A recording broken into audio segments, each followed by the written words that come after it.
অনুরাগের ছোঁয়া সোম থেকে রবি প্রতিদিন রাত 9:30টায়।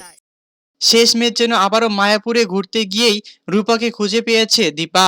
শেষমেশ কি তাহলে আবারও সেই ছেলেটি হতে চলেছে রূপার হাজবেন্ড? হ্যাঁ বন্ধুরা, অনুরাগের ছোঁয়া ধারাবাহিক নাটকের আগামী পর্বগুলোতে আমরা ঠিক এমনটাই দেখতে পারবো। আর আপনারা যদি আমাদের চ্যানেলে নতুন হয়ে থাকেন তাহলে চ্যানেলটিকে অবশ্যই একটি সাবস্ক্রাইব করে দিবেন। আমরা এই বিষয়ে শুরুতে দেখতে পারবো যে দীপা যখন বাড়ির সকল দায়িত্ব আবার জয়ের ঘাড়ের মধ্যে দিয়ে বাড়ি থেকে বের হতে যাবে, ঠিক তখনই কিন্তু সেখানে উর্মির মা এসে দীপাকে বলতে থাকে যে তোর স্বামী তো বর্তমানে অচল হয়ে গিয়েছে, তাই বলে যে তুই আমার জামাইয়ের উপর সমস্ত দায়ভার দিয়ে যাবি এটা আমি কোনোভাবেই সহ্য করতে পারবো না। আর হ্যাঁ, তুই যে সমস্ত দায়ভার আমার জামাইয়ের উপর দিয়ে যাচ্ছিস, তাহলে তুই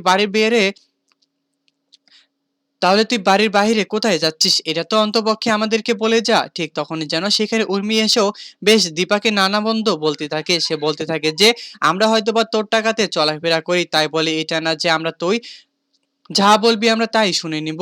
বেশ অনেকটা রাগারাগি করতে থাকে উর্মি দীপার সঙ্গে। হ্যাঁ বন্ধুরা, অনুরাগের ছোঁয়া ধারাবাহিক নাটকের আগামী পর্বগুলোতে আমরা ঠিক কেমনটাই দেখতে পারবো। আর আপনারা যদি আমাদের চ্যানেলে নতুন হয়ে থাকেন তাহলে চ্যানেলটিকে অবশ্যই একটি সাবস্ক্রাইব করে দিবেন। আর আজকের এই এপিসোডটি আপনাদের কাছে কেমন লেগেছে তা অবশ্যই আমাদেরকে কমেন্ট করে জানাতে একদমই ভুলবেন না। ধন্যবাদ।